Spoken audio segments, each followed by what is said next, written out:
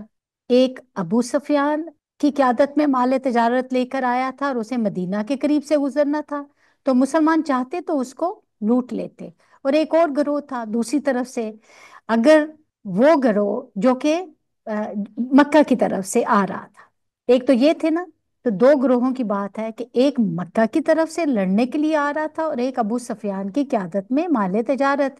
تو یہ کیا چاہتے تھے کہ ابو سفیان والے کی طرف جائیں، تمہیں دنیا کا سامان مطلوب تھا اور اللہ کو حق کی بلندی مطلوب تھی۔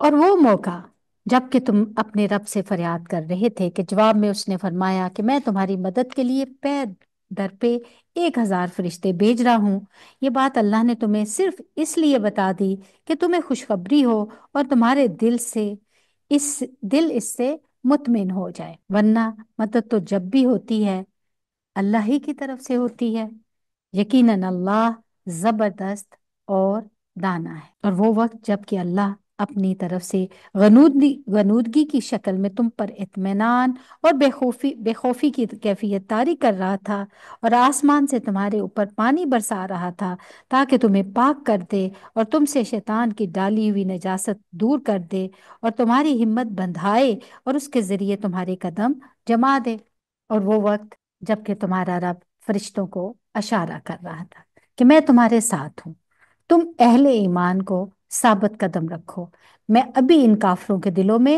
روب ڈالے دیتا ہوں، بس تم ان کی گردنوں پر ضرب اور جوڑ جوڑ پر چوٹ لگاؤ۔ سبحان اللہ۔ یہ اس لیے کہ ان لوگوں نے اللہ اور اس کے رسول صلی اللہ علیہ وآلہ وسلم کا مقابلہ کیا، اور جو اللہ اور اس کے رسول صلی اللہ علیہ وآلہ وسلم کا مقابلہ کرے اللہ اس کے لیے نہایت سخت گیر ہے۔ اللہ اکبر۔ یہ ہے تم لوگوں کی سزا، اب اس کا مزہ چکھو، اور تمہیں معلوم ہو کہ حق کا انکار کرنے والوں کے لیے دوزخ کا عذاب ہے۔ اے لوگوں جو ایمان لائے ہو، جب تم ایک لشکر کی صورت میں کفار سے دوچار ہو تو ان کے مقابلہ میں پیٹھ مت پھیرو۔ جس نے ایسے موقع پر پیٹھ پھیری الا یہ کہ جنگی چال کے طور پر ایسا کرے یا کسی دوسری فوج سے جا ملنے کے لیے، تو وہ اللہ کے غضب میں گر جائے گا، اس کا ٹھکانہ جہنم ہوگا اور وہ بہت بری جائے باز گشت ہے۔ بس حقیقت یہ ہے کہ تم نے انہیں قتل نہیں کیا بلکہ اللہ نے ان کو قتل کیا۔ دیکھیں کتنی پیاری بات ہے نا۔ اور اے نبی صلی اللہ علیہ وآلہ وسلم، تو نے نہیں پھینکا بلکہ اللہ نے پھینکا، اور مومنوں کے ہاتھ جو اس کام میں استعمال کیے گئے تھے تو یہ اس لیے تھا کہ اللہ مومنوں کو ایک بہترین آزمائش سے کامیابی کے ساتھ گزارتے، یقیناً اللہ سننے والا اور جاننے والا ہے۔ یعنی امتحان میں بھی ڈالا اور پھر اس کے بعد اللہ نے ان کی مدد بھی کی تاکہ امتحان میں کامیاب ہو جائیں۔ کس قدر دیکھے مہربان ہے ہمارا رب۔ یہ معاملہ تو تمہارے ساتھ ہے، اور کافروں کے ساتھ معاملہ یہ ہے کہ اللہ ان کی چالوں کو کمزور کرنے والا ہے۔ ان کافروں سے کہہ دو اگر تم فیصلہ چاہتے تھے تو لو فیصلہ تمہارے سامنے آ گیا، کیونکہ ابو جہل یہی کہتا تھا نا، تو فیصلہ آ گیا، اب باز آ جاؤ، تمہارے ہی لیے بہتر ہے، ورنہ پھر پلٹ کر اسی حماقت کا اگر اعادہ کرو گے تو پھر اس سزا کا اعادہ کریں گے، یعنی اللہ بھی پھر دوبارہ اسی چیز کو ریپیٹ کریں گے، اور تمہاری جمعیت خواہ وہ کتنی ہی زیادہ ہو تمہارے کوئی کام نہیں آ سکے گی، اللہ مومنوں کے ساتھ ہے۔ اور اے لوگوں جو ایمان لائے ہو، اللہ اور اس کے رسول کی اطاعت کرو اور حکم سننے کے بعد اس کی سرتابی نہ کرو، ان لوگوں کی طرح مت ہو جاؤ جنہوں نے کہا ہم نے سنا حالانکہ وہ نہیں سنتے۔ یقیناً خدا کے نزدیک بدترین قسم کے وہ جانور ہیں، وہ بہرے گونگے لوگ ہیں، وہ جانور بدترین قسم کے جانور وہ بہرے گونگے لوگ ہیں جو عقل سے کام نہیں لیتے۔ تو پھر جو لوگ عقل سے کام نہیں لیتے اللہ کے نزدیک کیا ہے؟ وہ بدترین جانور ہے۔ اگر اللہ کو معلوم ہوتا ان میں کچھ بھی بلائی ہے تو وہ ضرور انہیں سننے کی توفیق دے دیتا۔ سبحان اللہ۔ تو جو لوگ سن کے قرآن کو سنتے ہیں تو اس کا مطلب کون سنوا رہا ہے؟ اللہ سنوا رہے۔ لیکن بھلائی کے بغیر اگر وہ ان کو سنواتا تو وہ بے رخی کے ساتھ منہ پھیر جاتے۔ تو اللہ کہتے ہیں اے لوگو جو ایمان لائے ہو اللہ اور اس کے رسول کی پکار پر لبیک کہو، جبکہ رسول صلی اللہ علیہ وآلہ وسلم تمہیں اس چیز کی طرف بلائے جو تمہیں زندگی بخشنے والی ہے، اور جان رکھو کہ اللہ آدمی اور اس کے دل کے درمیان حائل ہے اور اسی کی طرف تم سمیٹے جاؤ گے، اور بچو اس فتنے سے جس کی شامت مخصوص طور پر صرف انہی لوگوں تک محدود رہے گی جنہوں نے تم سے گناہ کیا، اور جان رکھو کہ اللہ سخت سزا دینے والا ہے۔ یاد کرو وہ وقت جب کہ تم تھوڑے تھے، زمین میں تم کو بے زور سمجھا جاتا تھا، تم ڈرتے رہتے تھے کہیں لوگ تمہیں مٹا نہ دیں، پھر اللہ نے تم کو جائے پناہ مہیا کر دی، اپنی مدد سے تمہارے ہاتھ مضبوط کیے اور تمہیں اچھا رزق پہنچایا، شاید کہ تم شکر گزار بنو۔ اے لوگو جو ایمان لائے ہو، جانتے بوجھتے اللہ اور اس کے رسول صلی اللہ علیہ وآلہ وسلم کے ساتھ خیانت مت کرو، اپنی امانتوں میں غداری کے مرتکب مت ہو، اور جان رکھو کہ تمہارے مال اور تمہاری اولاد حقیقت میں کیا ہے؟